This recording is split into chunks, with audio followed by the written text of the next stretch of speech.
About A Moment of Science or to download our latest podcasts, visit us at amomentofscience.org. Listen weekday afternoons at 5:45 on KSJE. Sure, the 90-Second Naturalist is all about animals and plants, but it's also about us humans. After all, what creature is more amazing? We're the most creative and destructive, intelligent and foolish, loving and hateful beings on Earth. And we've come to have a significant effect, good or bad, on everything we touch. I'm Thane Maynard. Tune into the 90-Second Naturalist and find out how we're interacting with the natural world today. Listen every weekday afternoon during the KSJE Evening News at 5:30. KSJE is supported by San Juan Regional Medical Center, here to meet your urgent and emergent medical needs, whether they are COVID-19 related or not. Medical emergencies happen when you least expect them, whether it's a stroke, heart attack, illness, or injury. San Juan Regional Medical Center's caregivers are here to provide care to you and your loved ones. Find out more online at sanjuanregional.com.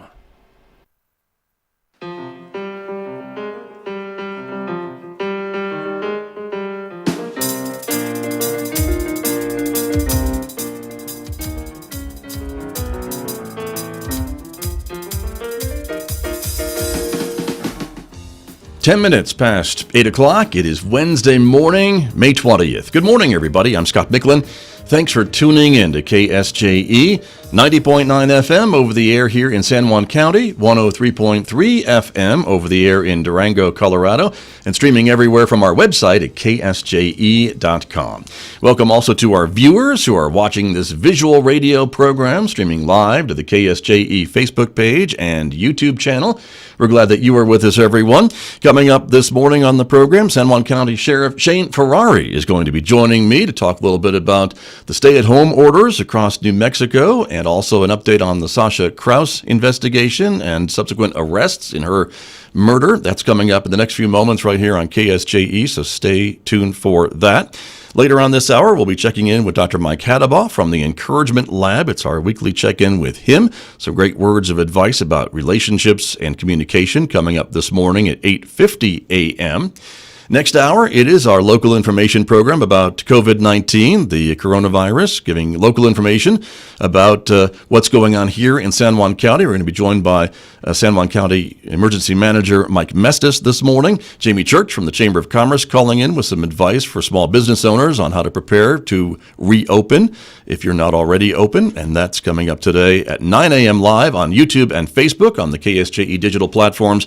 Rebroadcast this afternoon at 5:06 on the radio on KSJE, and of course our partner radio station KNMI broadcasts this program every day at noon on their radio station as well. Mick Hess is going to be on the radio at 9 a.m. with our classical music program, Roving with the Arts, but today it's a little Broadway feel.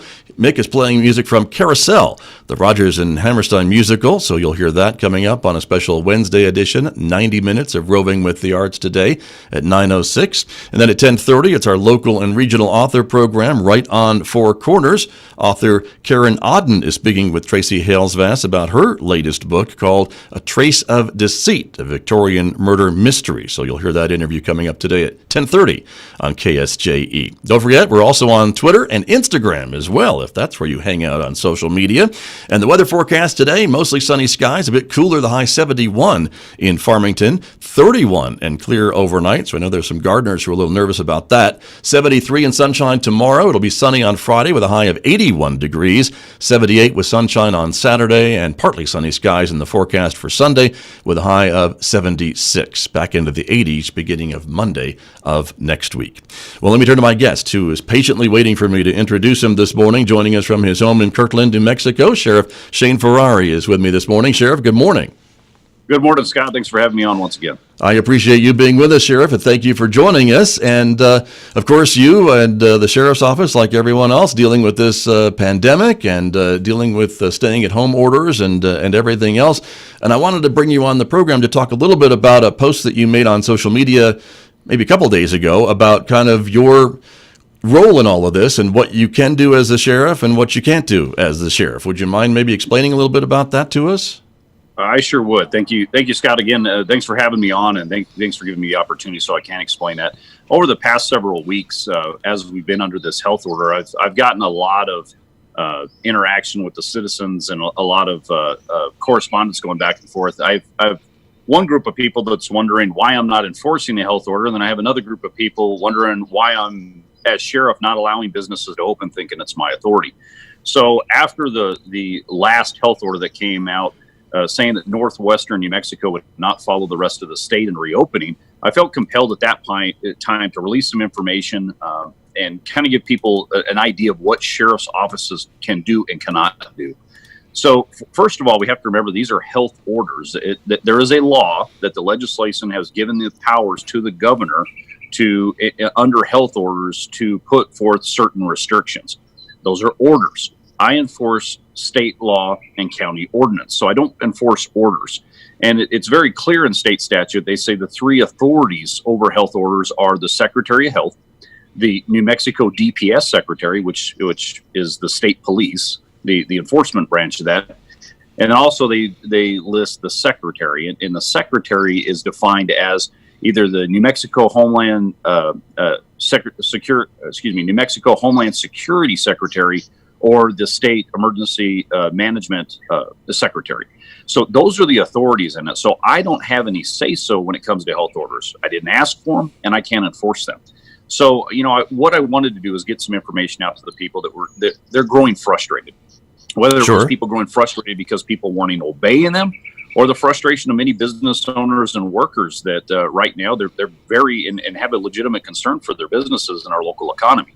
So I wanted to give out some of that information and also some examples of what's happened in New Mexico where sheriffs, again, trying to do the right thing, have tried to find ways, or I don't want to really call them loopholes, but find areas within these health orders where their communities could stay open or may govern themselves a little bit more and not feel that they're under a blanket order.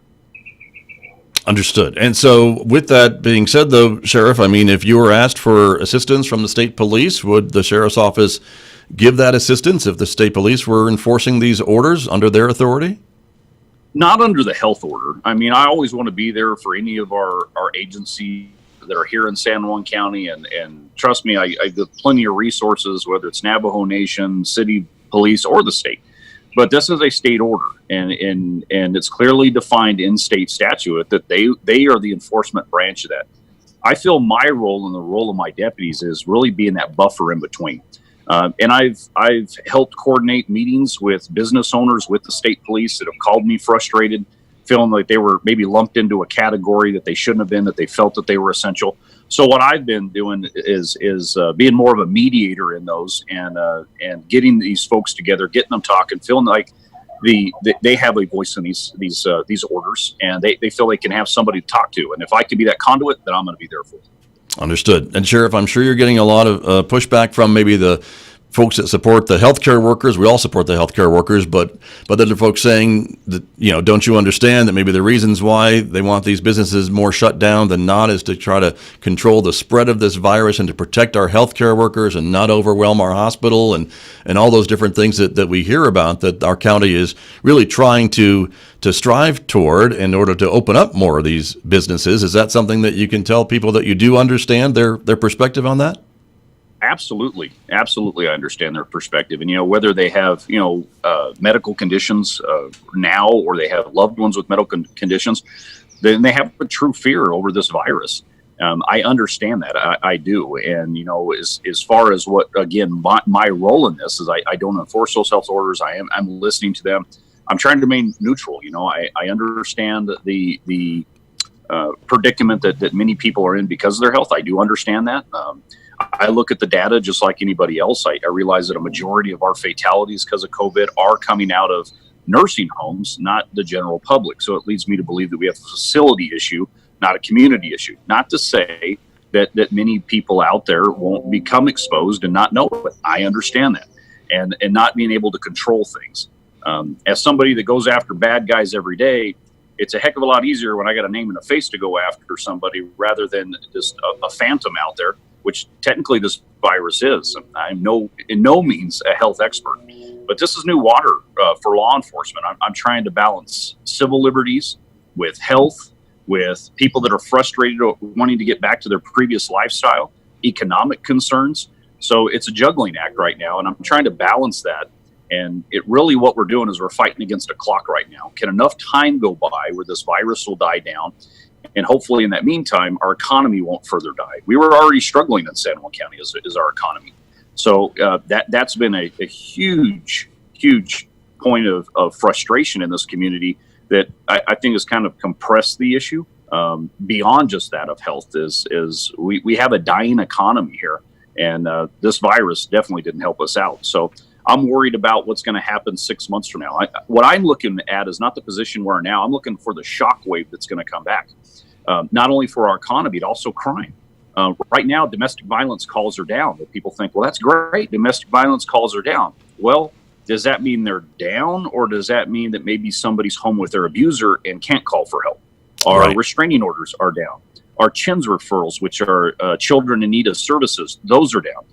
A lot of times we get those requests or those that information in those cases that are coming to us from schools. Well, there's no school in session. So we have children that are home with their abusers, and we're not going to hear about an incident until 6 months from now. So I'm looking 6 months ahead and trying to look at what the impact's going to be, not only the health impact, not only the economic impact, but even a crime impact. I understand. And that's a big concern for a lot of folks, the social damage that this could be doing. I agree with you 100%, and I appreciate that answer. Talk to me a little bit about some of the other events that are going on. There was a business rally, for lack of a better term, to open up businesses held last week in Farmington, and I think there's another one planned this week in Farmington. You were there, I believe, at the one. Are you planning to be there again tomorrow? And what's your role in going to these types of events? Well, my role as sheriff, as defined in New Mexico state statute, it says I'm the conservator of the peace, and that's exactly what I'm doing at these rallies. Regardless of a health orders do not trump somebody's constitutional rights. And when I have a group of people that want to express their civil liberties, their right to free speech, their right to peacefully assemble, the right to address their government, I want to make sure those rights are protected. And when I first heard about the rally that was going to take place in Farmington, I had a legitimate concern, as did those that were participating or organizing the event. They reached out to me and they said, Sheriff, we want to have this event. It's going to be in Farmington. Again, it's in the city limits of Farmington, but Farmington falls within the county. So I felt that the best thing to do as a conservator of the peace was to get a hold of the authorities and the health order. So I contacted the state police, informed them of what was happening. The state police says they're well within their right to have their rally or protest, whatever you want to call it. And I told them that I felt it was at their benefit that I handled the situation, being that there's a lot of tension right now between the state police and the community. And unfortunately, they're the ones that have been given the marching orders to enforce the governor. And I'm not saying they agree with it. They're in a tough predicament. They've been given orders to go out and do these things, to shut down businesses. And these businesses are their family and their friends. After talking to the state police and telling them I would handle it, I contacted the city of Farmington. City of Farmington was well aware of it and didn't see any issues with them conducting a peaceful rally. So I went there mainly in my role as sheriff to let them know that I hear you, understand that I don't have any authority in these health orders, but also understand why you're demonstrating, that you don't have to be worried or fear of somebody coming in and shutting it down. I'm here for you. Let your voice be heard, and let's get going. And we did. And a lot of great people showed up. To be honest with you, I thought there was going to be 50 to 80 people.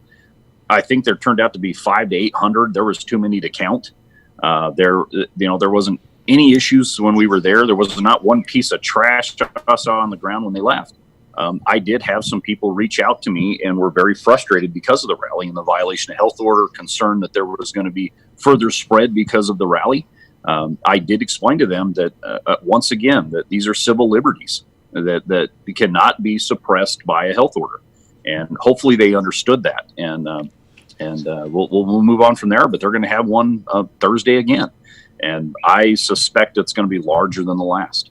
Interesting. But Sheriff, isn't it a bit of a mixed message to be able to have these rallies and certainly celebrate and have your constitutional rights, but also be in violation of these health orders about social distancing and wearing masks and those kinds of things? Do you think it would send a better message if these folks did want to have their First Amendment rights, but also maybe practice some of the other things to keep others healthy, as what we're being told is the right thing to do to keep this from spreading in our community, which already has the second highest rates in the state? Absolutely. I think we can accomplish both. But they didn't do that last week. That was my concern, right? Yeah. And you're right. And when the invitation was out, it said, please practice social distancing. It said it in the invitation. At that time, last Thursday, we weren't under the expanded health order that said that folks have to wear masks out in public. And yes, there was violations of that. And I had people asking me, why wasn't I on stage telling everybody to social distance? The invitation went out. It told people to social distance why they were there. Everybody there was well aware of the health order. They read it. That's why they were there and in disagreement of it. And I told folks that the higher mission that day was for me to be there and oversee a peaceful protest. For me to get up on stage and further lecture them about the health order would have been like pouring gasoline on a fire. I don't think that was the mission that day. The mission, again, was to have a peaceful protest, 500 to 800 people. That was of higher importance. That was a priority. Once again, I've been able to see the invitations coming out from the organizers of this group. Again, they're telling people to social distance. I understand there's going to be a couple businesses that are going to be on site at the event that's happening Thursday, and they're going to be handing out free masks for people that didn't bring them. And I'd hope they take advantage of that. But I do believe that we can accomplish both things. I think we can social distance. I think that we can wear masks, and I'll get into masks and what I think of them here in a second. But yes, they all can be accomplished. When it comes to the masks, I've got a lot of phone calls saying, Sheriff, I have a health condition. I can't wear a mask. That wasn't addressed. What do I do? I had one lady who called the hotline, and they said, well, just get with your local sheriff or PD, and they'll go to Walmart and tell them you don't have to wear a mask. Well, that's not going to happen. You might as well give me your shopping list, and I'll go shop for you. I don't have the resources to follow everybody to the store to say this person has a pre-existing condition and can't wear a mask. And that's caused a little bit of frustration within the community. We have some people that have self-deputized themselves as the face mask police and are causing confrontations with others out in parking lots before they even enter a public establishment, violating the 6-foot rule themselves and chastising people for not wearing a mask. So I humbly ask and that everybody, let's remember our manners and not cause further confrontation. We're already stressed out as we are, but last thing we need to do is have a fight in the middle of a Lowe's parking lot because somebody wasn't wearing a mask. Understood, and I hear you, and I think that's some good advice for all of us during all this time, Sheriff. I completely agree with you. Let me ask you a bit about the lockdown that happened in the city of Gallup, and I know that I think you were contacted and other city officials were contacted about maybe a similar situation happening here.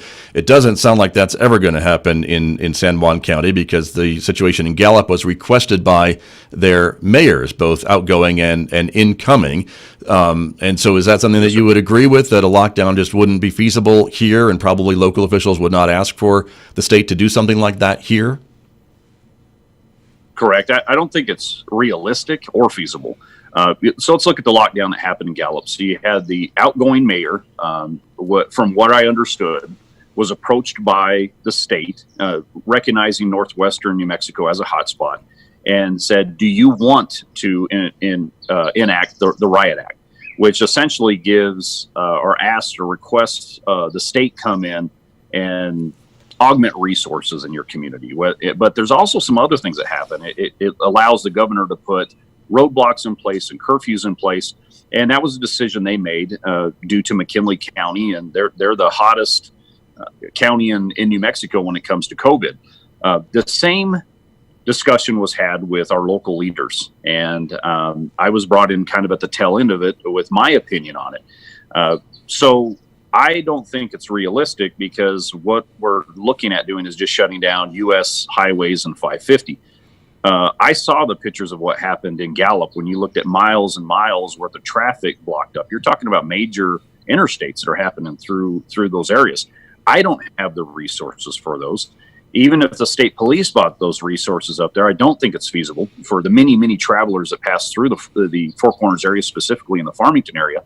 But also, there's more back roads, 2 tracks leading into Farmington than just US 64. So I don't think it's realistic. I think shoppers would continue to come into Farmington. We recognize that we're a shopping hub of the Four Corners. We service over 300,000 shoppers. And I have some constitutional issues with that. I cannot imagine myself stopping a person maybe traveling from Shiprock or maybe south of Bloomfield and say, no, you can't come into town to get your baby formula. Those people need resources that are outside of wherever those roadblocks will be. They need the resources to make sure they can make it through the weekend. And granted, they do give them advance notice. I know that, but everybody's returned home from shopping and realized you forgot something essential. So I don't think it's realistic. Understood. And it's not something I think San Juan County has done an amazing job at partnering with the Navajo Nation, and we've built strong relationships. I get along with Philip Francisco, the chief out there. We've worked together. We have a great relationship. I really think it would cause some stress, frustration, and really set us back a couple decades if we were to block the Navajo Nation from coming into the Four Corners area. We rely on their business, and we want to let them know that we care about them, and we hear what's going on there with San Juan County, and the cities have done a great job in supporting them, and we're going to continue to do so. Very good, Sheriff. Thank you. And I want to switch gears now for just a moment in the minutes we have remaining this morning to ask you a little bit about the Sasha Krause case, that horrible crime in our community, that young woman who was apparently kidnapped from her home at Crouch Mesa, taken into northern Arizona, and her body was found. There's now been 2 arrests, a suspect and his brother. But this case, I know, was very stressful for you and for your detectives and for your deputies, because it took a while to make this arrest and maybe to see some of the pieces fall together. And so can you talk to us a little bit about, I know you can't say everything about this case because it's still being litigated, but can you give us a little bit of an idea of just kind of how these things developed and what broke the case and led to the arrest, if you can share that? Sure. As you said, frustration was the tone of the day during this entire investigation. I'm sure the detectives division got tired of me opening their door every morning saying, where are we at? And it was difficult. Here we had a situation where somebody was plucked out of our community in the middle of the night. And I have millennial deputies, most of them, who are so used to technology and cameras and cell phones and social media and emails and all these things to really give us that first start or steps that's involved. Now you couple that with this being a Mennonite victim, and this is a religion that chooses to be somewhat separated from modern society. They're self-sufficient. They don't embrace many of the things that we do as far as technology. So my millennial deputies had to run a 1950 style investigation. At the same time, at the end of this, which really led to Mark Gooch's arrest, we used the latest technology. So the detectives did a phenomenal job about preserving whatever evidence they think may be of value in the future, and that paid off. So once we found Sasha Krause's body in Coconino County, I think it set aside really our opinion on what kind of case we were dealing with. We didn't know if we had somebody that was voluntarily missing, didn't want to be found, or somebody that had been abducted. And that was not only frustration on us, but our community. Did we have somebody preying on San Juan County or a predator living in San Juan County? So by finding her body, it let us know what we were dealing with. We were dealing with a true crime here. And, we were able to preserve some evidence off the scene where Sasha was, I'm going to say it, dumped off at. She really was. And thank goodness we found her within a reasonable amount of time, which helped towards some of that preservation of the evidence. The Daily Times here recently released a story, and they gave some more details that we hadn't released to the public, specifically in the area of cell phone usage. I won't get too far into that, but we did use cell phone technology to start pinpointing towards a possible suspect, not only here in New Mexico, but in Colorado. The great work of the San Juan County Sheriff's detectives and their preserving possible evidence helped link some of those pieces of evidence that we found, specifically Mark Gooch's vehicle. We were able to capture it on outside security surveillance that we had a vehicle. We knew what type of vehicle it was, and it had very distinct identifiers on it. So once we started looking towards Mark Gooch and finding out what he drove, what he did during the day, airman at Luke Air Force Base, so his activities coming in and off of the base were able to be recorded, and we were able to put a timeline together. So all of this led up to our interview with him. I think initially he thought that we had been looking at him as a possible witness. We were lucky enough that he did admit to being in the Four Corners area. And that's where this thing started snowballing, and we started picking up more and more evidence, and we're able to collaborate that evidence with items that we had secured and preserved beforehand, and an arrest was made.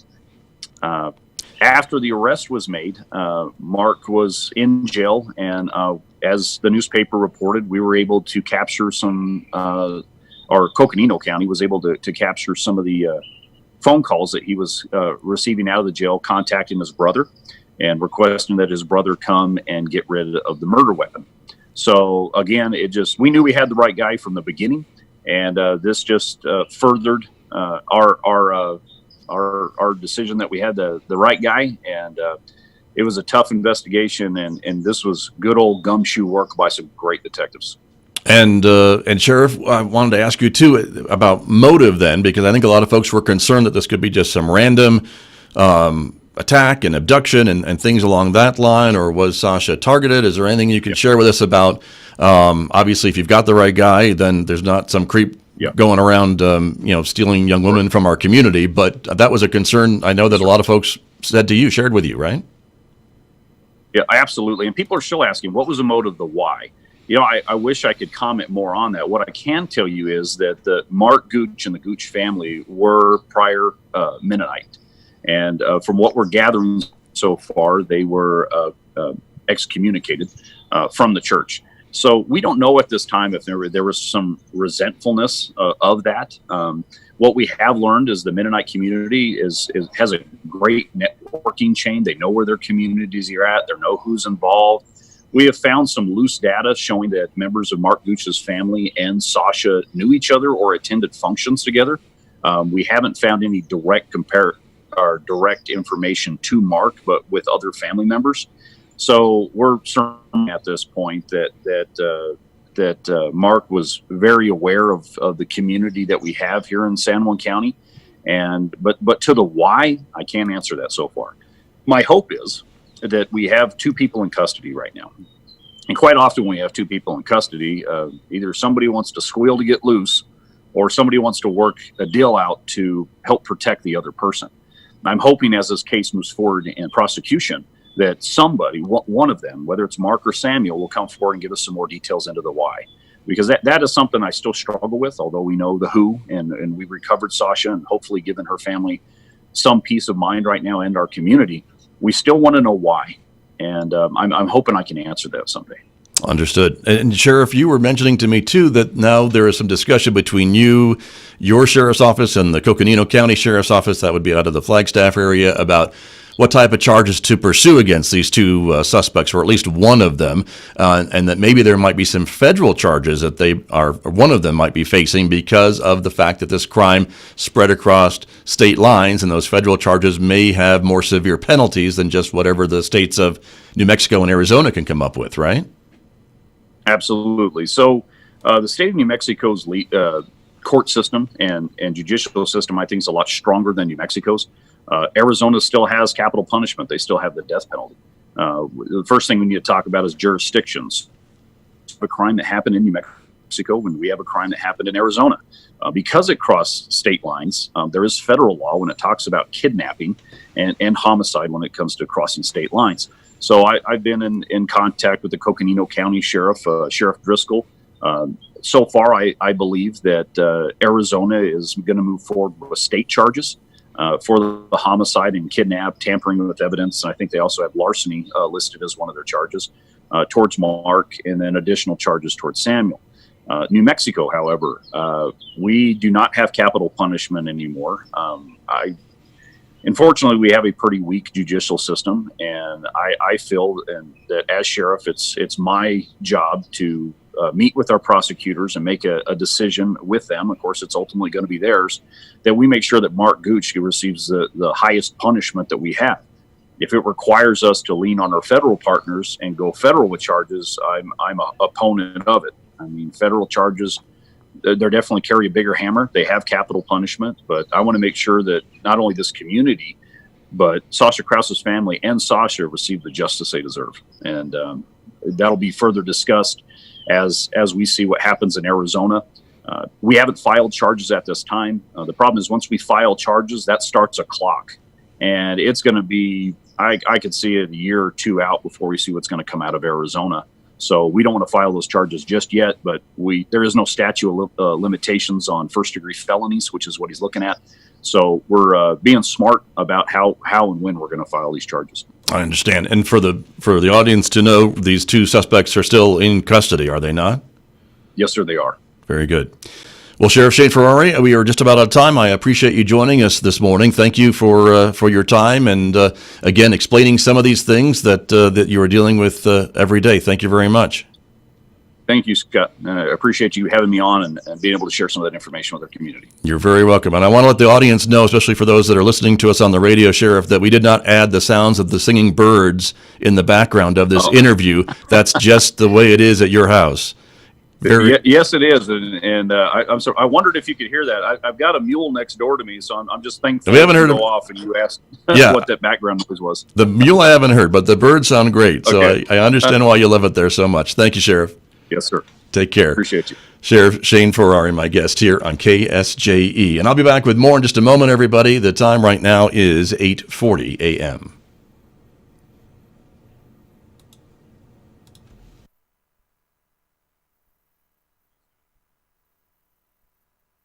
This program on KSJE is supported by Citizens Trust and Investment Corporation, providing a competent, innovative, and caring team of professionals to serve wealth management, trust administration, employee benefit plans, retirement planning, and estate settlement needs. Find out more about Citizens Trust and Investment Corporation